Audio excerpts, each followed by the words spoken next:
Every parent's worst nightmare is to hear that your child has an incurable disease. And that's what we were told. He has chronic pancreatitis and there's no cure. That was just devastating. He had just turned 5 when he was diagnosed.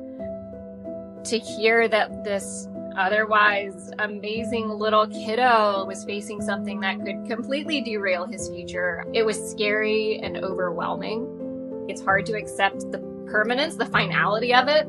I'm Crystal Kaya. I live in Seattle, Washington, and I am the mother of Atlas, who's 9 years old and suffering from chronic pancreatitis. When Atlas was first born, it was 10 fingers and 10 toes and seemed perfectly healthy and was hitting all of his milestones, and everything seemed perfectly on track until he was about 2.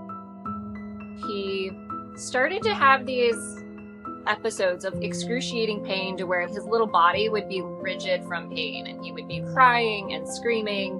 We talked to his pediatrician every time. They said it was most likely constipation or dehydration. And it pretty much continued like that for a couple of years. And to the point that he started having pain when he ate. Like every time he ate, he'd be like, oh, my belly hurts. And he wouldn't be able to finish his meals. Initially, it was make sure he's staying hydrated. But like, they were seeing him at these points where he was in so much pain, and we were. And my heart of hearts as a mother, it's like, this can't just be dehydration. Like, this child is in significant pain. And so they finally ran labs, and his doctor called and said, your son's labs came back and his pancreas isn't working. So that was when we first heard anything related to pancreas or pancreatitis.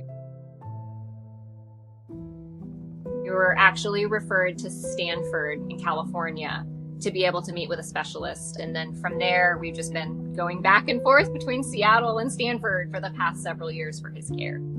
There is no cure. There's nothing out there.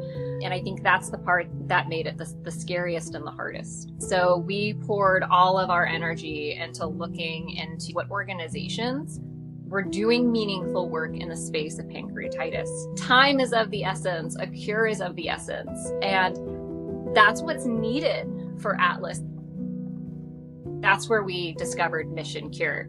It aligned perfectly with the strategies and goals of us as parents of a child fighting this disease. He has a lot of questions about mortality that most 9-year-olds don't ask. On his way to school the other day, he was saying like he feels pressed for time. He's afraid of dying young. And along with that comes this sense of like all the stuff he wants to achieve, and is he going to be able to achieve it? And to hear a 9-year-old have that kind of stress on their shoulders, it's heartbreaking as a parent. He's asked, is this something that I'm going to get better from? The hardest thing is to say, like, right now, no, but we're really hopeful that at some point in the future, science is going to come up with something to fix this. Atlas is young, right? He has his whole future ahead of him.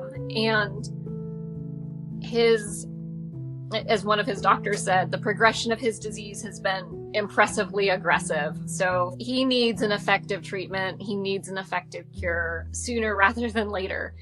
And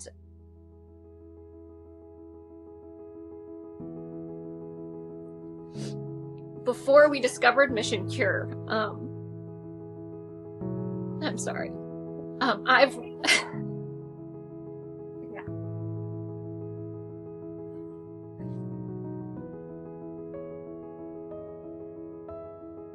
Awareness without action is empty.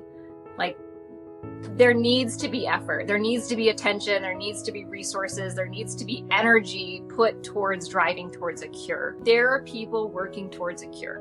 That's incredibly reassuring. And when Mission Cure sends out their updates, we share with him the updates on the research that's on the horizon, the clinical trials that are happening. And it brings him a lot of joy and optimism. His progression has just been so fast that he's running out of good options. It is utterly imperative that this work towards treatment, towards cure, move forward at an accelerated pace, because his future really does depend on it.